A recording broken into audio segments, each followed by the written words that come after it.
Hello बच्चों, मैं doctor Renu Singh, department of botany, SRLS government college Kaladera. Students,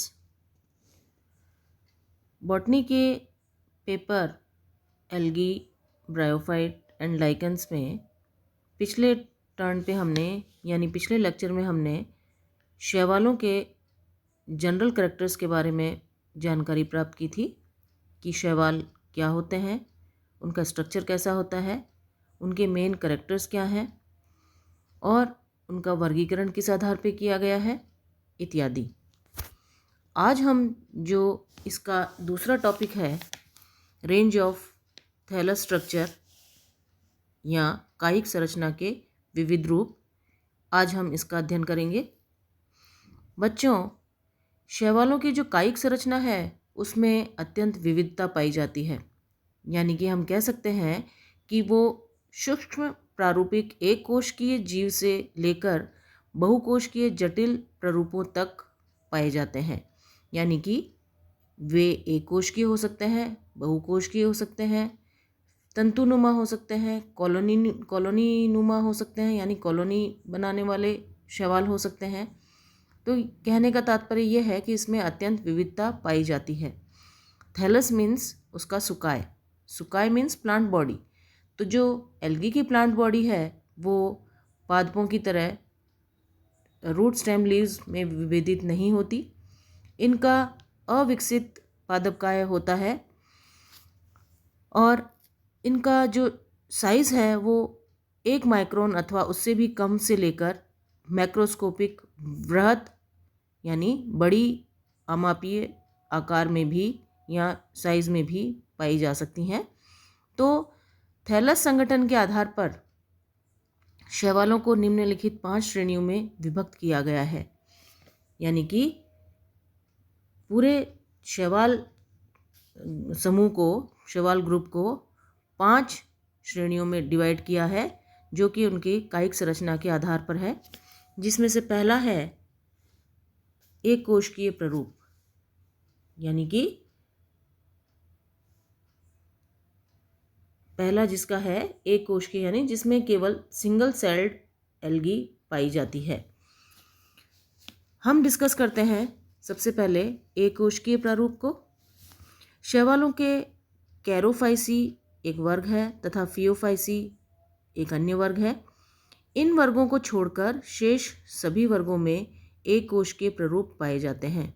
कहने का तात्पर्य यह है कि शैवालों को 10-11 वर्गों में विभाजित किया गया है, जिनमें से जो फियोफाइसी वर्ग है उसमें बड़े प्रारूप पाए जाते हैं और कैरोफाइसी भी है, जिसमें कि यूनिसेलुलर यानी एक कोशिकीय प्ररूपों का अभाव है। यानी कि ये 2 ऐसी क्लासेस हैं जिनमें ये नहीं पाए जाते, यानी एक कोशिकीय प्ररूप नहीं पाए जाते।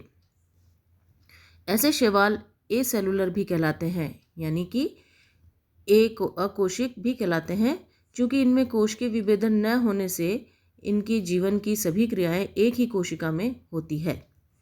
तो एक कोशिकीय प्ररूप जो है उसे पुनः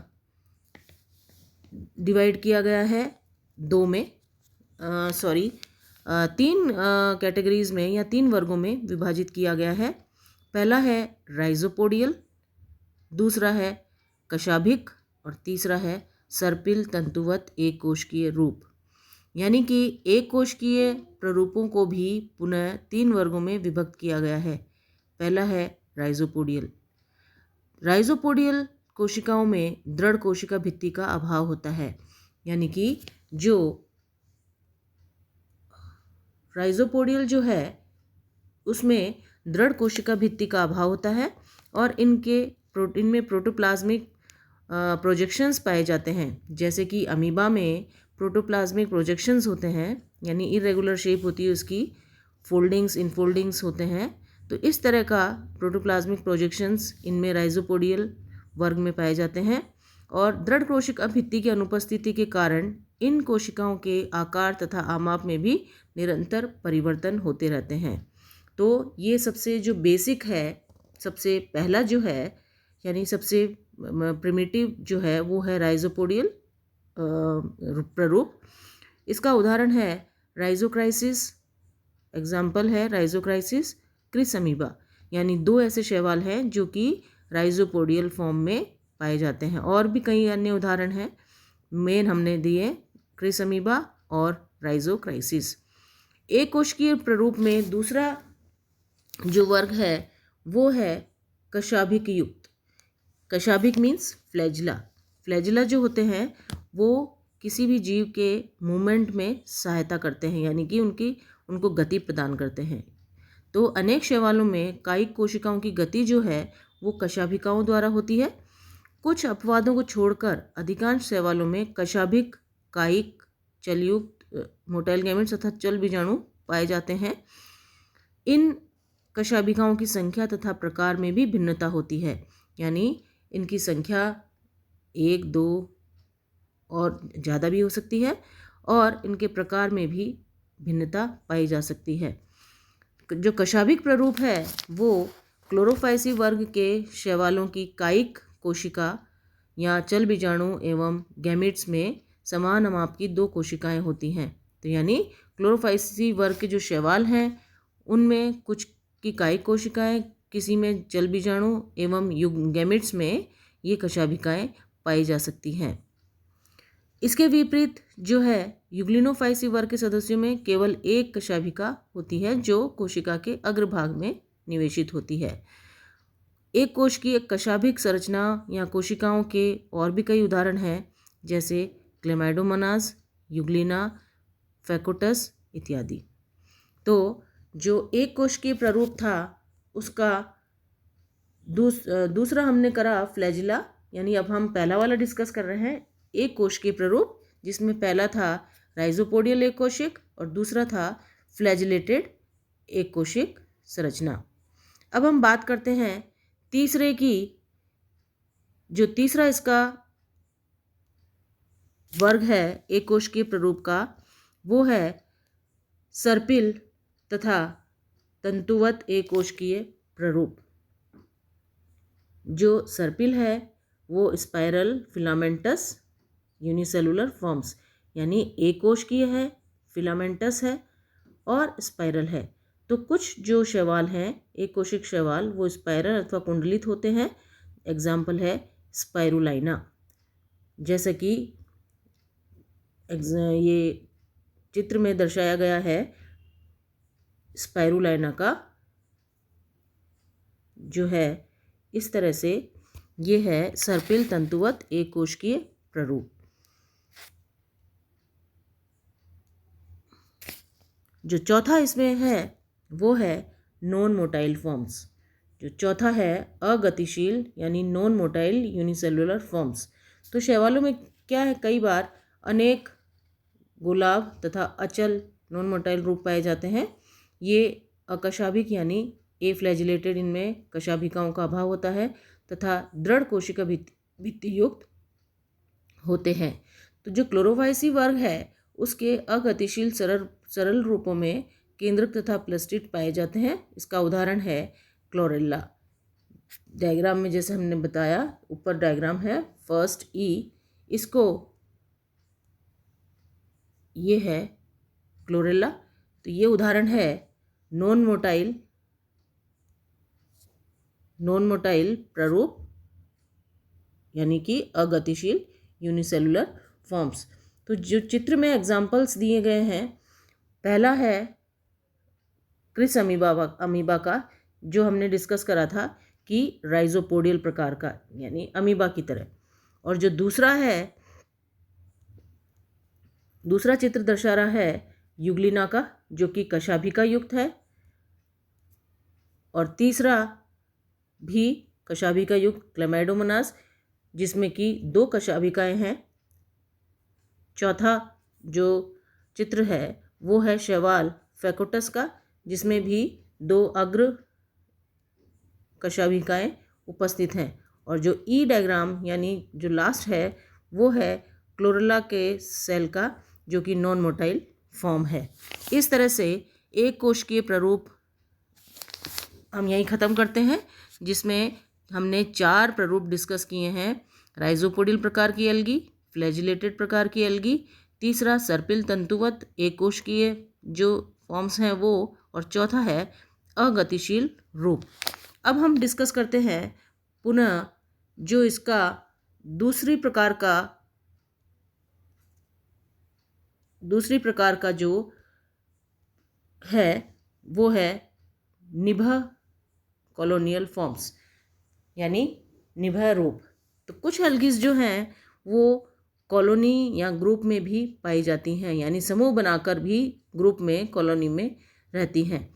तो जो शैवालों का साहचर्य है अथवा कॉलोनियल जो रूप है उसकी उत्पत्ति कोशिका विभाजन के पश्चात संतति कोशिकाओं के एक ही श्लेष्मीय आधात्री में एकत्र होने के कारण हुई। कई बार क्या होता है, सेल डिवीजन होता है एल्गी के सेल में या यूनिसेलुलर एल्गी में, और वो अलग अलग होने की बजाय एक ही श्लेष्मीय आधात्री, यानी जैसे कि गोंद के अंदर हम कुछ टुकड़े डाल दें किसी चीज़ के तो वो उसी में एम्बेडेड रहती है। इसी तरह से ये जो शैवाल हैं वो डिवाइड होकर उसी एक म्यूसिलेजिनस मैट्रिक्स में एकत्र हो जाती हैं और इसके कारण बनती है निभा या कॉलोनियल प्ररूप। अतः निभा जो रूप है वो एक समान संरचना वाली कोशिकाओं का एक समूह है। कोशिकाओं के ये समूह प्राय शिथिल होते हैं, परंतु अतः एक कॉलोनी का खंडों में विभाजन हो सकता है। परंतु वॉल्वॉक्स व अन्य कुछ निभई रूपों में कॉलोनी की प्रत्येक कोशिका कनेक्टिव्स द्वारा जुड़ी रहती है, उन्हें पृथक नहीं किया जा सकता। उदाहरण स्वरूप वॉल्वॉक्स की जो कॉलोनी है वो इस चित्र में हम देखेंगे, ये जो सी चित्र है ये कॉलोनियल प्ररूप का है, जिसमें कि वॉल्वॉक्स की जो सेल्स हैं वो आपस में कनेक्टिव्स द्वारा यानी योजकों द्वारा आपस में जुड़ी हैं, उन्हें पृथक नहीं किया जा सकता। यानी कि ये पूरा एक कॉलोनी है वॉल्वॉक्स का, जिसमें कई सारे वॉल्वॉक्स के सेल्स एम्बेडेड या इकट्ठे साहचर्य जीवन व्यतीत करते हैं। जो कॉलोनियल ऑर्गेनाइजेशन है यानी निभई जो संगठन है उसे पुनः 4 प्रकार में विभाजित किया गया है। पहला है सिनोबियल प्रकार का। पहला है सिनोबियल। इस प्रकार की कॉलोनी में कोशिकाओं की संख्या निश्चित होती है, ये इसका विशेष लक्षण है। परीक्षा में भी कई बार पूछा जाता है कि सिनोबियम का क्या मतलब होता है, what do you mean by coenobium. तो सिनोबियम उस कॉलोनी के लिए यूज़ किया जाता है शब्द जिसमें कोशिकाओं की संख्या निश्चित होती है तथा वे एक विशिष्ट क्रम में विन्यासित होती हैं। यह कॉलोनी जो है वो सिनोबियम कहलाती है। इसमें कोशिकाओं की संख्या शिशु अवस्था में ही निर्धारित हो जाती है तथा उसके पश्चात केवल कोशिकाओं के आकार में ही वृद्धि होती है। गतिशील सिनोबियम की कोशिकाएं कशाभिक होती हैं, एग्जाम्पल पेंडोरिना, यूडोरिना, वॉल्वॉक्स इत्यादि। यानी ये जो कॉलोनी है वो गतिशील और अगतिशील दोनों प्रकार की पाई जा सकती हैं। जो गतिशील कोशिकाएं हैं वो देखी गई हैं वॉल्वॉक्स में, यूडोरिना में और पेंडोरिना में। जो ये ऊपर डायग्राम है ये सारे कॉलोनियल फॉर्म्स के हैं। पहला है पेंडोरिना, दूसरा है यूडोरिना जिसमें कि कशाभिका युक्त सेल्स हैं, और तीसरा है वॉल्वॉक्स का। तो ये है कुछ निभई शैवालों के चित्र। जो दूसरा इसका फॉर्म है कॉलोनियल का वो है पामेलाब, यानी दूसरे प्रकार का जो फॉर्म पाई जाती है शैवालों की कॉलोनियल रूप में वो है पामेलाब। सिनोबियम के विपरीत जो पामेलाब कॉलोनी है उसमें कोशिकाओं में विभाजन होते हैं, अतः इनमें कोशिकाओं की संख्या निश्चित नहीं होती। मुख्य अंतर पामेलॉइड और सिनोबियम कॉलोनी में इसी चीज़ का है कि सिनोबियम में सेल्स की संख्या निश्चित होती है जबकि पामेलाब कॉलोनी में सेल्स की संख्या निश्चित नहीं होती तथा इनका आकार व आमाप भी अनिश्चित होता है। पामेलाब कॉलोनी की कोशिकाएं जो हैं वो श्लेष्मीय आधात्री में अनियमित रूप से अंतर्स्थापित रहती हैं। इसका उदाहरण है टेट्रास्पोरा और एफेनोथिका जो कि साइनोफाइसी वर्ग का मेंबर है। ये जो दो हैं ये प्रमुख उदाहरण हैं पामेलॉइड कॉलोनी के। जो चित्र है वो दर्शा रहा है पामिलॉयड कॉलोनी की संरचना। ये है कॉलोनियल स्टेज। निबई फॉर्म्स बताई हैं कुछ जो कि पामिलॉयड कॉलोनी की हैं। जो तीसरा है कॉलोनियल फॉर्म्स में वो है वृक्षाभ यानी डेंड्रॉइड। तो पामिलाप कॉलोनी की भांति वृक्षाभ कॉलोनी का भी आकार तथा आमाप अनिश्चित होता है। इस प्रकार की कॉलोनी में कोशिकाएं श्लेष्मीय सूत्रों द्वारा कोशिकाओं के रूप में संगठित रहती है तथा संपूर्ण कॉलोनी एक शाखित पौधे के रूप में दिखाई देती है। क्राइसोडेंड्रोन जो है वो इसका मुख्य उदाहरण है। ये क्राइसोडेंड्रोन का जो थैलस है वो इस तरह से होता है। तो ये डेंड्रॉइड कॉलोनी यानी वृक्षनुमा कॉलोनी या निभा प्ररूप कहलाता है। इसके बाद जो चौथा है वो है राइजोपोडियल कॉलोनी। इस कॉलोनी में कोशिकाएं राइजोपोडिया द्वारा जुड़ी रहती हैं। क्राइसोफाइसी वर्ग का क्राइसिडेस्ट्रम इस प्रकार की कॉलोनी का प्रमुख उदाहरण है। ये एक कॉलोनियल प्ररूप है जो क्राइसिडाइस्ट्रम का है, जिसमें सेल्स जो हैं वो अपने अमीबिक प्रोजेक्शंस द्वारा आपस में जुड़ी हुई हैं। तो इस तरह की कॉलोनी को कहते हैं राइजोपोडियल कॉलोनी। इसी तरह से जो तीसरा फॉर्म पाया जाता है शैवालों का वो है फिलामेंटस फॉर्म यानी तंतुल प्ररूप। ये तीसरे प्रकार का है। इसमें सारी जो तंतुल शैवाल हैं उनको सम्मिलित किया गया है। शैवालों के तंतुल रूपों की उत्पत्ति कोशिकाओं में अनेक अनुप्रस्थ विभाजनों से हुई। यानी कि ये माना गया है कि एक सेल के अनुप्रस्थ विभाजन से कई सारी सेल्स बनी और इस तरह से ये तंतुनुमा स्ट्रक्चर बना है। इसमें संतति कोशिकाएं पृथक न होकर एक ही दिशा में जुड़ जाती हैं और एक तंतु बनाती हैं। और तंतु में कोशिकाएं एक अक्षीय अथवा अधिक पंक्तियों में भी हो सकती हैं। जो तंतुल रूप है उसे भी पुनः दो प्रकार में विभाजित किया है। अशाखित तंतु यानी कि जिनकी ब्रांचिंग नहीं होती, उदाहरण स्वरूप स्पाइरोगायरा ओडोगोनियम, ये जो है इसकी ब्रांचेस नहीं हैं, यानी जो साइड में होती हैं ब्रांचेस वो इसमें नहीं है, इसलिए ये अशाखित तंतु कहलाता है।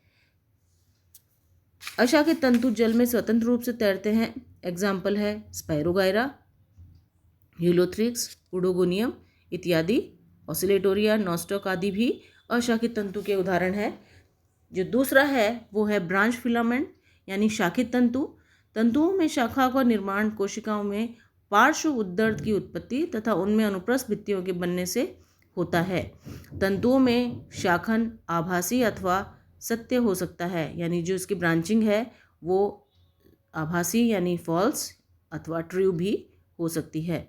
आभासी शाखन पार्श्व उद्दर्द के रूप में विकसित नहीं होता और वास्तव में जब तंतु की कोई इंटरकैलरी सेल नष्ट हो जाती है तो तंतु का टूटा सिरा श्लेष्मीय आवरण से बाहर निकलता है और तंतु शाखित प्रतीत होता है।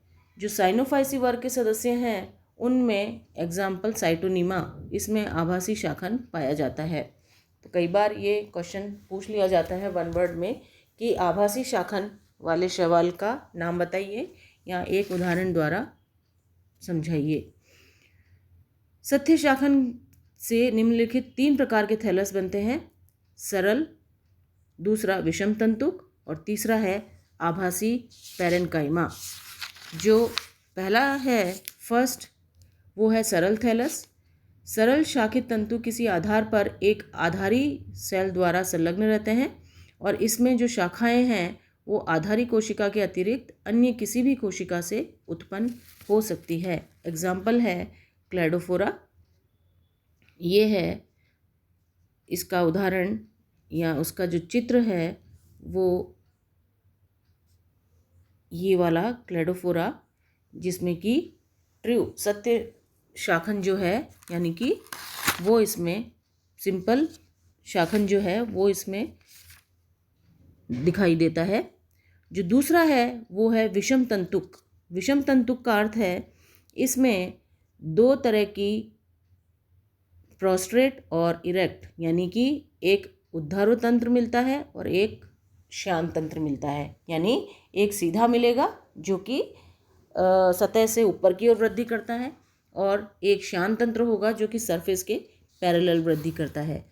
जो एक्टोकार्पस का थैलस है वो इस प्रकार का, जो विषम तंतुक थैलस है वो उसका स्पष्ट उदाहरण है। यानी एक्टोकार्पस का जो थैलस है वो हेटेरोट्राइकस थैलस है। इसमें दोनों प्रकार के इरेक्ट सिस्टम और प्रोस्ट्रेट सिस्टम। प्रोस्ट्रेट सिस्टम उसे कहा गया है यानी जो सतह पर आधार पर चिपकने के लिए होल्ड फास्ट प्रेजेंट हो, उसमें फिलामेंट्स हो। तो यानी जो सरफेस के पैरेलल जो थैलस जा रहे हैं वो प्रोस्ट्रेट और जो सीधे फिलामेंट्स जा रहे हैं वो इरेक्ट। और सी यानी थर्ड प्रकार का जो ब्रांचिंग है उसमें सूडो पैरेन्काइमेटस। इसमें यानी आभासी पैरेन्काइमी, इसमें अनेक तंतुल शैवालों में एक अथवा अधिक केंद्रीय तंतु तथा उनकी शाखाएं संगठित होकर पैरेन्काइमा जैसी संरचना बनाती है जिसे आभासी पैरेन्काइमा कहते हैं। एग्जाम्पल है बैट्रेकोस्पर्मम का, जिसमें पैरेन्काइमा नुमा स्ट्रक्चर बन जाता है। इसमें ये जो आभासी पैरेन्काइमा है ये भी दो प्रकार के होते हैं। यूनिएक्सियल यानी केवल एक ही तंतु की शाखाओं से निर्मित होते हैं, और बहुअक्षीय यानी कि जो एक से अधिक अक्षीय तंतुओं की शाखाओं से निर्मित होते हैं।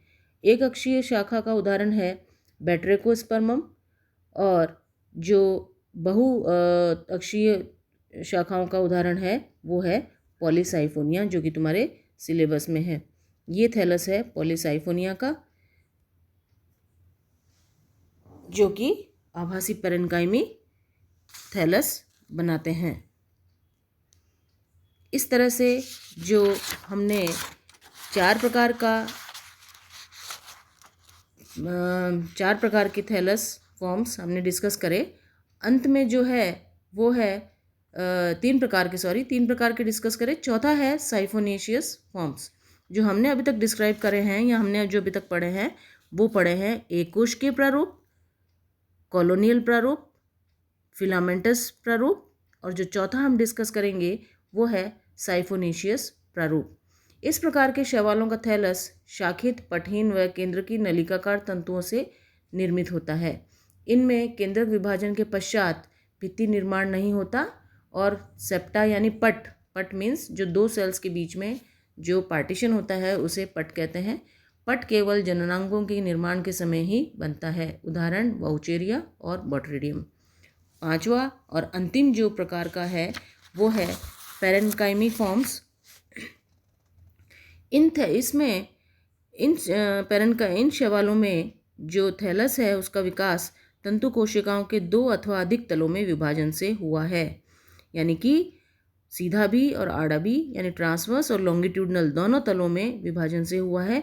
विभाजन के पश्चात संतति कोशिकाओं के पृथक न होने के फलस्वरूप उनकी विभिन्न प्रकार की पैरेन्काइमी संरचनाएं बन जाती हैं। एग्जाम्पल अल्वा और सार्गासम। जो चित्र है यानी कि ये जो पालक जैसा स्ट्रक्चर दिख रहा है वो एल्वा का है। तो यानी इसमें इस तरह भी डिवीजन हुए हैं और इस तरह भी डिवीजन हुए हैं, और इस तरह के डिवीजन से ये एक पैरेन्काइमी प्रारूप बन जाता है। तो इस तरह से हमने देखा कि जो शैवाल है उसके थैलस में अत्यंत विविधता पाई जाती है। जो शैवालों का जो स्ट्रक्चर है या संगठन है या कैटेगरीज है वो हमने 5 में डिवाइड किया है। एककोशिकीय प्रारूप, निभय प्रारूप, तंतुल प्रारूप, साइफोनेशियस प्रारूप और पैरेन्काइमी प्रारूप। हमने पांचों को ही विस्तृत रूप से डिस्कस किया है, उनके उदाहरण दिए हैं। परीक्षा में थैलस स्ट्रक्चर पर एक पूरा शॉर्ट नोट या बड़ा क्वेश्चन पूछा जाता है, तो इसको आप इस तरह से तैयार कीजिए। आज के लिए आज इतना ही काफ़ी है। अगले टर्न पे हम लोग पढ़ेंगे पिगमेंट कंस्टिट्यूशन इन एल्गी, वर्णक संगठन शैवालों में, यानी कितने प्रकार के वर्णक पाए जाते हैं, कौन कौन से वर्ग में कौन कौन से वर्णक उपस्थित हैं, उसका हम अध्ययन करेंगे अगले लेक्चर में। थैंक यू बच्चों।